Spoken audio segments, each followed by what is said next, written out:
We greet you this beautiful winter's day in Jesus' precious name. You know, I have such a wonderful opportunity so often to see the majesty and the glory of God, because I'm a farmer.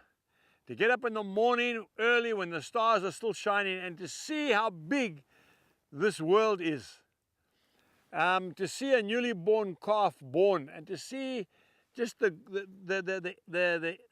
intimacy and the intricate making of a calf. Only God can do that. That calf to get up and shake itself up and go straight to its mother's teat and to suck beautiful warm milk. It's a miracle. When I see a new crop of maize coming through the ground and in dead straight lines and all at the same time, it's a miracle. I see new leaves coming on trees in spring.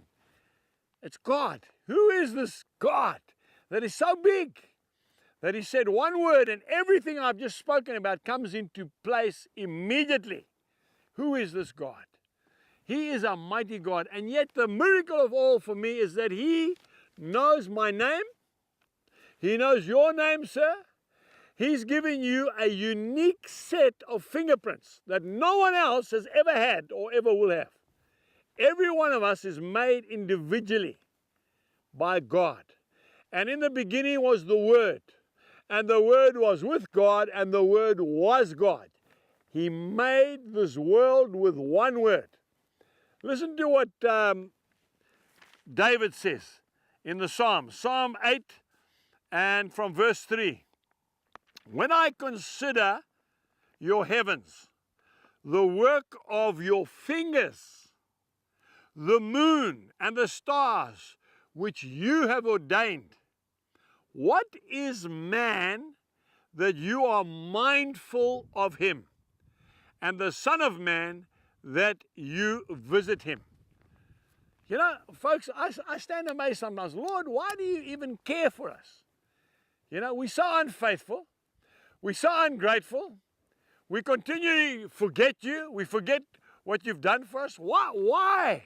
He says, because I made you in my own image. He says, those cattle in the field, those horses, and by the way, I am an animal lover, and those dogs and those cats, they don't have a spirit like you have. They might have a mind of their own, but they don't have a spirit. See? You see, folks, the spirit of a man never dies. Do you know that? John Wesley used to get very severely criticized by theologians because when he preached, he said, when you die, you are going to hell if you do not know Jesus Christ as Lord and Savior, and you're going to burn there forever. Why? Because the spirit of a man never dies. See, God has created you and me in His own image. We are not like the cattle in the field. We are different. We are not like the birds of the air. God loves you and me so much that He sent His only Son, Jesus Christ, to die for you and me so that we might have eternal life. See, so what John Wesley was saying was the spirit never dies. So if the spirit goes to heaven, it lives forever. If the spirit goes to hell, it dies forever.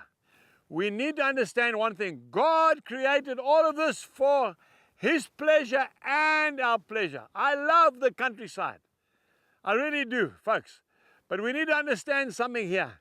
If we look at John chapter 15 and verse 13, the Bible says, greater love has no man than this, than a man lay down his life for his friend.